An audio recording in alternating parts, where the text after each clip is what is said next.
Salut et bienvenue à cette troisième partie de notre projet Vérin. Là, dans la partie 2, on a regardé la production de la bille ou du pivot du projet. Aujourd'hui, on va regarder la production de la tête. La tête est la partie du vérin dans laquelle est monté le pivot. Et on va produire cette pièce, on va produire la portion de la pièce que je vais produire aujourd'hui en deux installations sur le tour. Et ce qu'on va produire aujourd'hui, c'est le bout fileté de la tête du vérin. Donc la portion filetée seulement aujourd'hui. Là, ceci étant dit, qu'est-ce qu'on va faire? On va s'installer dans le mandrin, on va installer notre pièce dans le mandrin à 3 mâchoires profondément. On va le laisser sortir le moins possible. Je veux qu'il soit à son maximum de rigidité et je vais venir surfacer le bout de la pièce en enlevant le moins de matériel possible. Important ici, je veux laisser toute la matière possible sur la longueur pour pouvoir le tenir plus tard avec la plus grande force possible. Donc tout ce que j'enlève maintenant, je ne peux pas l'utiliser plus tard. Donc on va surfacer en enlevant le moins de matériel possible et je vais produire un petit trou de centre qui va m'aider à recentrer la pièce lors de la deuxième installation dans le tour. Surfacer, percer et je vais ensuite enlever la pièce du mandrin, ébarber le bout très légèrement et utiliser ce bout comme référence sur le marbre pour venir tracer deux lignes. Première ligne, ça va être la ligne de l'épaulement du bout fileté. Et la deuxième ligne, je n'ai pas de besoin tout de suite, mais je vais le faire maintenant pour sauver du temps. Je vais tracer ma ligne de longueur R2, ma longueur finale.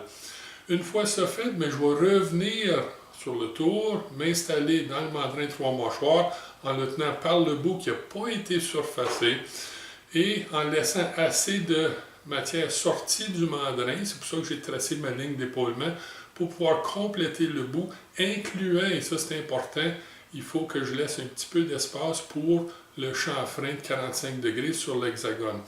Une fois installé et centré à l'aide de ma pointe contre-pointe, je vais venir tourner mon diamètre, pré-filetage, produire ma rainure de dégagement de filet.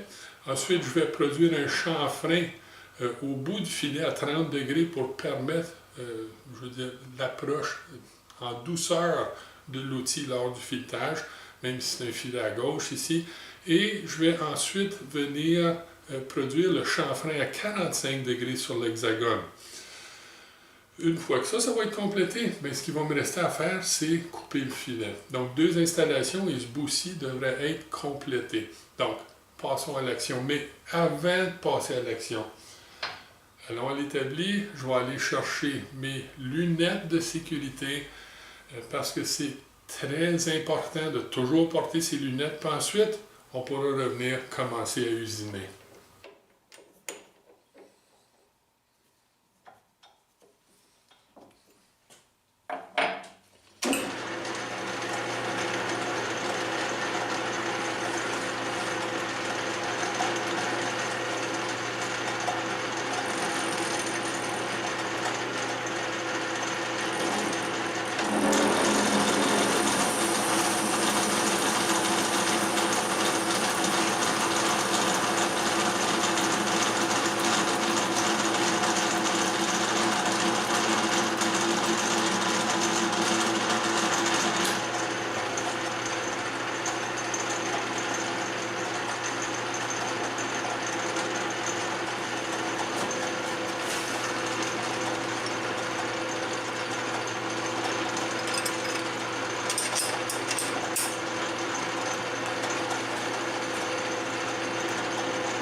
Et voilà ma surface plane et mon petit trou de centre. On est prêt à passer au traçage. Bon, j'ai ma pièce, j'ai appliqué du bleu de traçage, mais je n'ai pas vraiment appliqué du bleu de traçage. Quand j'ai juste une pièce à produire, j'ai tendance à utiliser des plumes à encre permanente comme ça. C'est plus rapide, plus simple, et quand on a juste une pièce, mais ça fonctionne très bien. Je suis maintenant prêt pour tracer mes deux longueurs. La première longueur, c'est l'épaulement. Puis si je regarde mon dessin, l'épaulement se situe à 1 et 1/8 de pouce de ma surface de référence. Mais ce n'est pas cette ligne-là que je veux. Moi, je veux l'épaulement proprement dit. Et ça inclut la rainure de dégagement de filet. Si je regarde ici, la rainure, elle mesure 1/8 de pouce de large. Donc, 1 et 1/8 plus 1/8, je vais tracer ma première ligne à 1 pouce et 1/4. Je vais ensuite passer à tracer ma ligne de longueur totale. Même si je n'ai pas de besoin de suite, comme j'ai mentionné, ça va être pour me sauver du temps plus tard. Je ne serai pas obligé de revenir pour une deuxième installation, ou deuxième traçage, je devrais dire. Et cette ligne-là, je vais la tracer à 1 pouce 869 millièmes. Donc, regardons ça.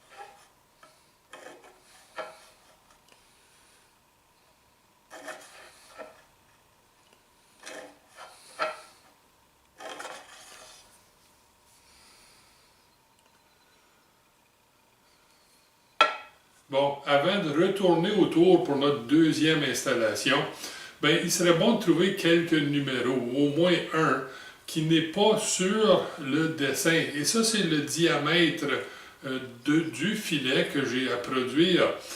Là, je sais que le filet à produire, si je regarde le plan, est un filet 5-8-18 UNF classe 2A et LH, c'est left hand ou à gauche. Le 5/8 représente le diamètre nominal du filet. Mais il est important de se rappeler que la pièce ne pourra jamais mesurer son diamètre nominal puisque c'est un filet extérieur. Il doit être plus petit que le diamètre nominal. Comment plus petit? Mais on va regarder dans notre Machinery's Handbook dans quelques minutes pour voir ça. 5-8-18. 18, c'est le nombre de filets au pouce. Rappelez-vous, ce n'est pas le pas. Le pas ici, c'est 1/18. Donc, 18 filets au pouce. 2A. Bon, mais le 2A représente deux choses. Le chiffre 2 veut dire classe 2, qui en impérial est un filet précis, mais d'usage courant. Le A indique un filet extérieur. Si c'était un 2B, mais ce serait un filet intérieur. Et finalement, le LH à la fin, left hand, mais ça l'indique que c'est un filet à gauche. Ce qui veut dire que pour le sens de rotation normale anti-horaire, ben, on va couper, dans ce cas-ci, de la tête de la machine vers la poupée mobile. Et pas de la poupée mobile vers la tête de la machine comme on ferait avec un filet à droite normal. Pour le diamètre extérieur de mon filet, je sais que c'est un 5-8-18 UNF 2A LH. 5-8, c'est mon diamètre nominal et je veux trouver ça ici. Donc si je regarde, je descends ici, je vois 5-8-18 UNF. Toutes les 5-8-18 sont des UNF, parce que 18 c'est le filet fin ou la version fin d'un filet 5-8. Bon, mais si je regarde ici, première colonne, je vois que c'est ma classe, donc 5-8-18-2A. Ensuite, j'ai mon dégagement minimal, ou mon jeu minimal, 1,4 millième de pouce. Et ensuite, j'ai mes dimensions pour mon diamètre extérieur. Là, ça c'est mon diamètre extérieur. puisque c'est la première moitié du tableau a affaire avec les filets extérieurs. La deuxième partie du tableau ici, ben, elle a affaire avec les diamètres ou les filets intérieurs. Fait que, regardons d'un peu plus près ici nos numéros pour le 5818 UNF. Donc si je descends ici, je peux voir 5818 UNF, classe 2A, et j'ai un lousse ou un jeu maximal de 1,4 millième de pouce. Bon, ben, 1,4 millième de pouce, ça veut dire que le filet extérieur que je suis en train de couper, son diamètre majeur ne peut pas être plus que 1,4 millième plus petit que le diamètre majeur du filet intérieur, qui lui est le 5/8e nominal, ou si on aime mieux, 0,625. Donc, ça veut dire que le plus gros que ma pièce filet extérieur peut être, son diamètre majeur, ça va être 0,6236, ou si on aime mieux, 1,4 millième plus petit que le diamètre nominal. Et ça, c'est le plus gros qui peut être, 0,6236. Le plus petit qui peut être et encore être acceptable, 0,6149. Okay, donc presque 10 millièmes plus petit que le diamètre nominal, ou un peu plus que 10 millièmes. Bon, mais ça veut dire que entre 0,6236 et 6,149, ben, ma pièce va être considérée comme acceptable et bonne. Mais moi, je ne veux pas courir après le trouble. Je ne veux pas aller le plus gros possible, puis être un petit peu trop serré sur la crête, une saleté ou quelque chose de genre pourrait me donner des difficultés. Je ne veux pas non plus aller trop petit, puis aller en dessous de ma tolérance. Donc, je vais viser en quelque part entre les deux. Bon, 6,236, 0,6149.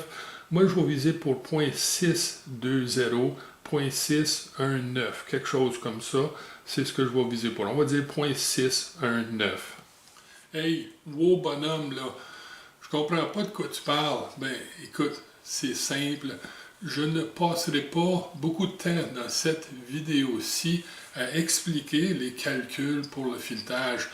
C'est quand même quelque chose de complexe. En réalité, le filetage, c'est une des choses les plus complexes avec le taillage d'engrenage qu'on peut faire dans un atelier maison. Mais je vous laisse pas pendre là. Non, j'ai produit une petite vidéo qui parle justement du filetage et de tous ces calculs. Donc, si vous voulez comprendre mieux d'où viennent tous les chiffres, Dieu sait qu'il va y en avoir d'autres. Tantôt, quand on commence à couper notre filet, il va y avoir beaucoup plus de chiffres à trouver. Bon, mais si vous voulez comprendre un peu mieux, allez voir cette vidéo-ci. Vous pouvez la trouver sur ma page web ou sur ma page YouTube et ça va vous aider à comprendre ce qui va arriver dans quelques minutes. Je peux maintenant retourner autour et commencer l'usinage de la portion filetée. Bon, j'ai ma pièce, j'ai mes deux lignes tracées, j'ai mon bout surfacé et avec mon trou de centre. Et je vais utiliser le trou de centre ici pour positionner le deuxième bout de la pièce pour pas qu'il y ait de battement ou d'excentricité sur le bout. Et pour ça, je vais insérer ma pièce dans le mandrin à 3 mâchoires en le tenant par le bout qui n'a pas été usiné encore, mais juste un petit peu dans le mandrin. Ensuite, je vais serrer légèrement le mandrin et je vais pousser la pièce avec la contrepointe pour l'avancer dans le mandrin. Une fois à profondeur, là, je vais le serrer final. Et ça va éliminer le battement qui pourrait exister sur le bout déjà usiné. Rappelez-vous, on veut le rentrer le plus loin possible dans le mandrin ici, en exposant la portion qui devra être filetée. Mais il faut que je me laisse un petit peu d'espace pour le chanfrein de 45 degrés sur l'hexagonale. Donc, regardons ça.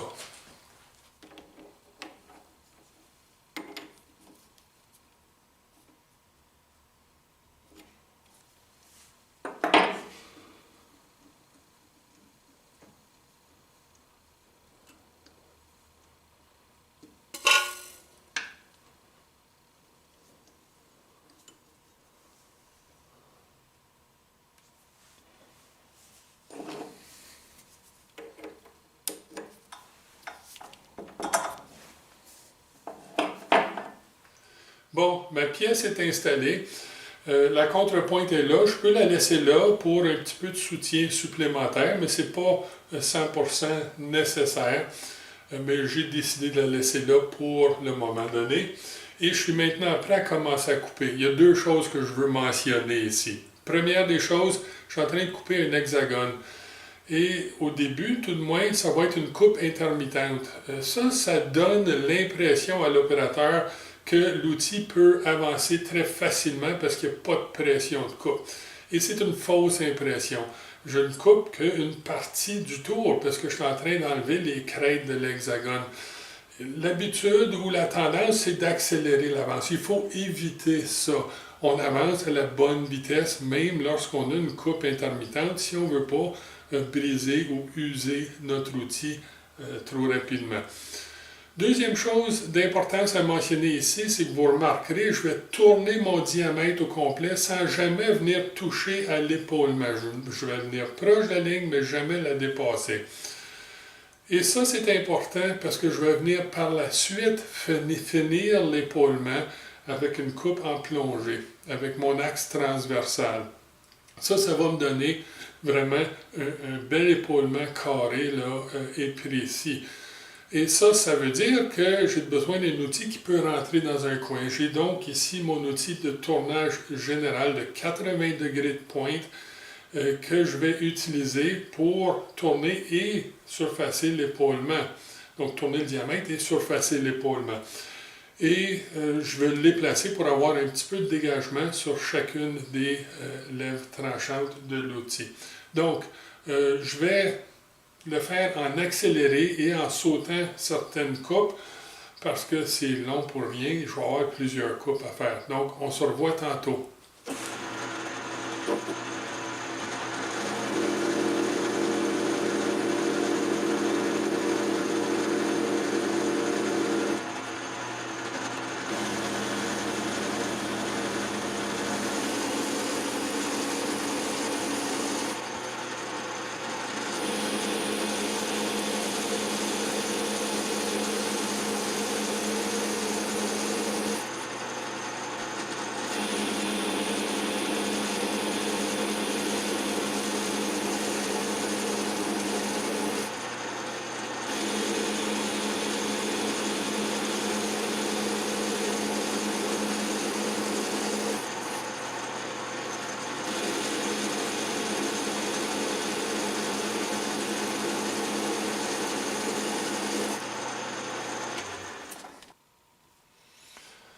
Presque 641 millièmes de pouce. Je veux 619, donc il me reste à peu près 22 millièmes à enlever.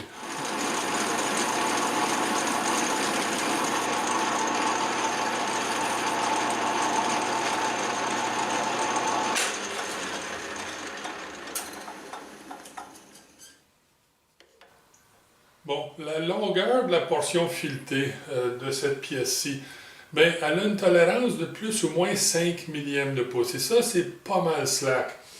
Ça veut dire que je vais pouvoir couper visuellement à la ligne tracée. Et c'est pour ça que j'ai fait exprès pour tracer une ligne avec précision. Parce que je vais m'en servir pour déterminer la longueur de la portion. Ça va être bon en masse pour la tolérance qu'on a ici. Par contre, on a au fond de cet épaulement-là un rayon à produire. Donc, la profondeur que je coupe ici avec mon action de surfaçage d'épaulement, c'est pas tellement important. Mais si par contre j'avais à produire un coin bien carré, bien, avant de bouger quoi que ce soit, je réglerais le collier micrométrique dans mon axe transversal qui est positionné là, à la position de la dernière coupe. Je le réglerais à 0 pour pouvoir juger avec précision de la profondeur de coupe que je veux prendre pour ne pas venir endommager le diamètre que je viens juste de tourner. Mais comme j'ai dit ici, c'est pas important, il y a un rayon qui va aller au bout ou dans le coin de cette intersection-là. Donc, regardons le surfaçage de l'épaulement.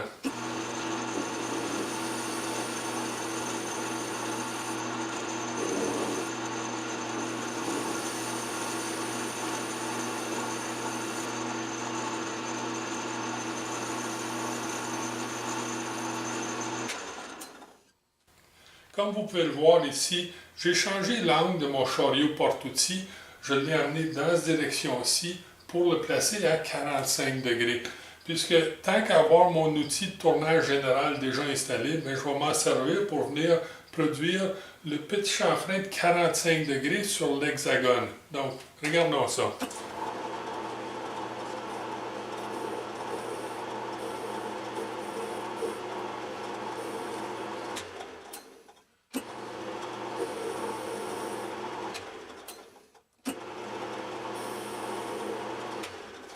Bon, mais comment creux qu'on doit couper? Mais lorsque le cercle rencontre le plat, c'est le temps d'arrêter. Donc, voici mon outil à rayon que j'ai affûté. Là, cet outil-là coupe sur le bout où il y a un rayon, mais comme vous pouvez voir, j'ai fait un dégagement sur chaque côté pour que l'outil coupe également sur ces deux côtés. Et ça veut dire que si je positionne l'outil légèrement croche, je peux couper sur le rayon et sur un côté en même temps. Ça va m'aider parce que je vais placer mon outil à 30 degrés à peu près pour venir produire le rayon. Mais je vais également éviter en faisant ça que l'outil frotte sur l'épaulement que j'ai déjà produit. Et également, comme plus-value, ça va me produire un chanfrein pour la fin du filet. Puis je vais obtenir tout ça dans une seule passe. Et pour positionner l'outil à 30 degrés, je vais positionner le chariot porte-outil parallèle à l'axe transversal. Je vais ensuite positionner l'outil dans le porte-outil pour qu'il soit également parallèle à l'axe transversal. Et ensuite, je vais désaxer le chariot porte-outil par 30 degrés. Ça va positionner mon outil avec précision. Ensuite, je vais utiliser mon axe transversal pour plonger dans la pièce et couper mon rayon. Donc, regardons ça.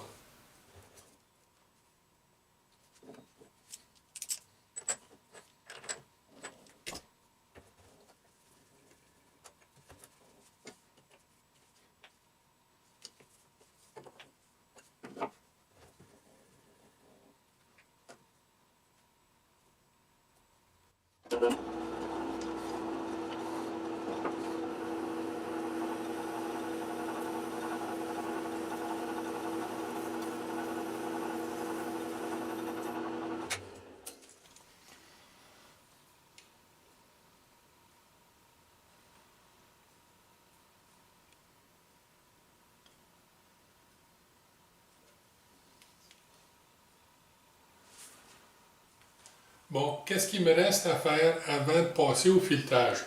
J'ai le chanfrein de début de filet à 30 degrés à produire, mais je ne le ferai pas ici avec cette installation-ci. Je vais plutôt le faire juste avant mon filetage en utilisant l'outil à fileter, puisque le bord, le côté de l'outil va déjà être à 30 degrés. Je vais l'utiliser comme un outil de forme, puis je vais plonger dans le bout de la pièce pour obtenir mon chanfrein à 30 degrés. Ça veut dire qu'on est prêt à passer au filetage et avant de fileter, on va aller au tableau blanc voir quelle dimension qu'on a besoin pour compléter notre filet. Bon, je veux fileter et j'ai besoin de dimensions pour le faire là. Je ne suis pas préoccupé avec le diamètre extérieur de ma pièce. J'ai déjà taillé ce diamètre-là. Il est là, il existe, il n'y a pas de problème, il est en dedans de ses tolérances. Par contre, je vais avoir besoin de quoi d'autre? Du nombre de filets par pouce, 18, je vais régler mon tour à 18. Puis ensuite, il faut que je mesure mon V. C'est le V qui compte ici. À quelle profondeur le produire? Pour ça, je vais utiliser la méthode de mesure hors pige. 3 piges que je vais utiliser. Là, ici, j'utilise W pour représenter pige, parce qu'en anglais, c'est wire, puis le Machinery's Handbook, il utilise W. Et puis, le wire, ou la pige que j'ai besoin ici, ça va être 32 millièmes de pouce. Fait que ça, c'est le diamètre d'une des 3 piges, les deux autres vont être du même diamètre.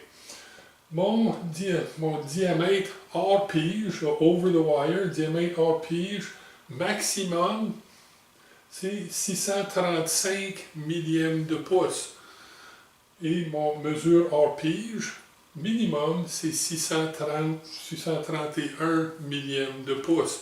N'importe où, entre ces deux dimensions-là, ben, et mon filet est acceptable. Bon, mais il est possible que ceci ne vous dise pas grand-chose. Ben, il ne faut pas s'énerver, il faut prendre une petite pause puis aller regarder cette vidéo-ci qui explique en long et en large comment couper un filet sur le tour et surtout tous les calculs et les mesures qui viennent avec ça. Donc prenez quelques minutes.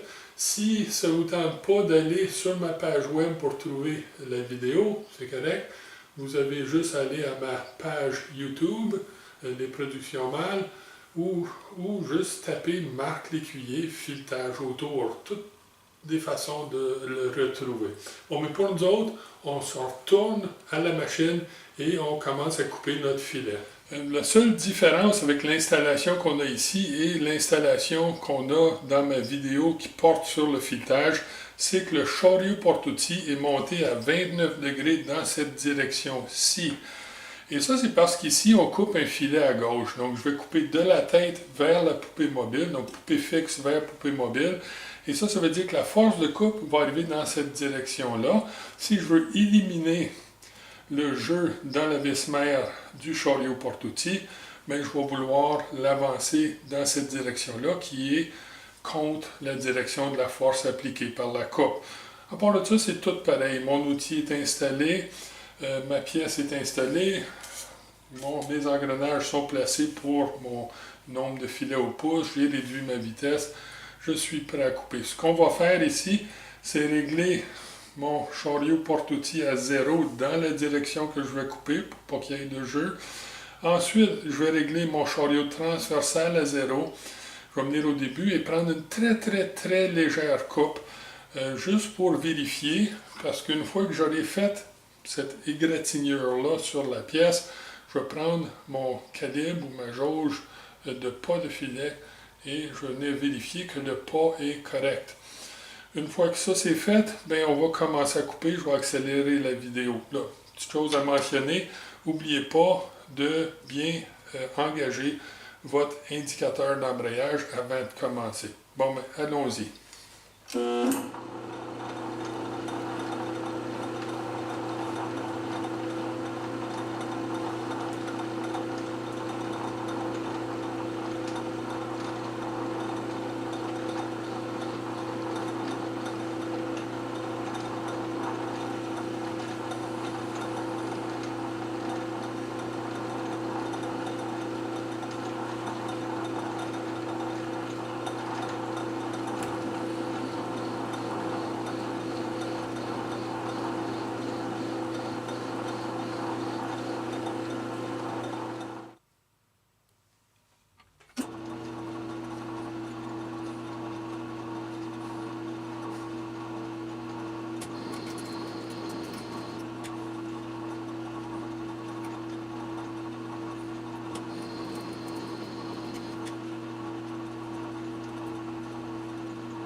Et maintenant, juste avant ma dernière passe, je vais utiliser le côté de l'outil de filetage ici, qui est à 30 degrés, pour venir couper un petit chanfrein sur le bout du filet.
.632, en plein où je veux l'avoir.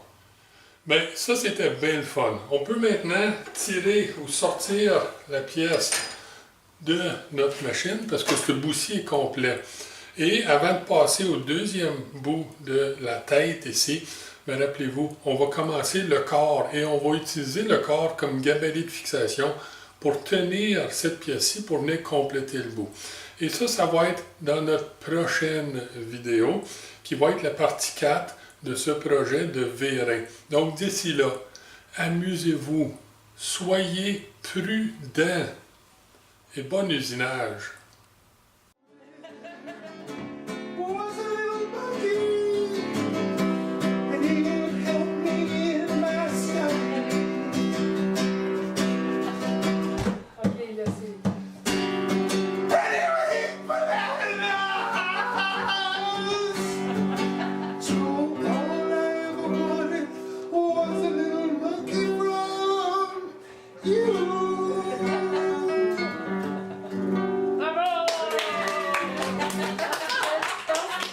There you go.